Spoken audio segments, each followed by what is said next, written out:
Tutte le persone che sono a casa in quarantena preventiva senza essere positivi, passatemi il termine, oggi il nostro governo dal 1° di gennaio non ha più finanziato il fondo INPS e quindi praticamente non hanno diritto e titolo ad essere comunque risarciti come fosse una malattia. Dal 1° gennaio, infatti, i casi di quarantena o isolamento fiduciario non sono più equiparati alla malattia e questo a causa del mancato rifinanziamento del fondo INPS da parte del governo.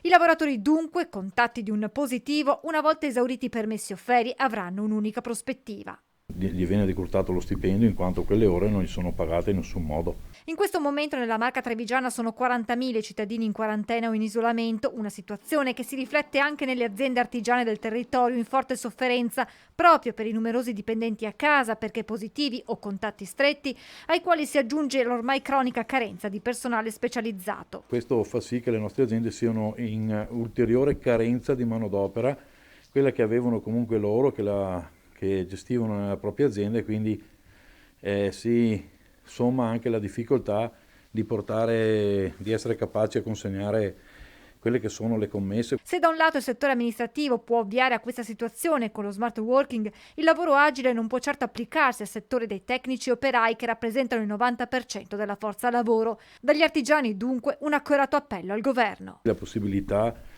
di poter rifinanziare al governo di poter rifinanziare questo fondo che l'anno scorso erano 188 milioni di euro.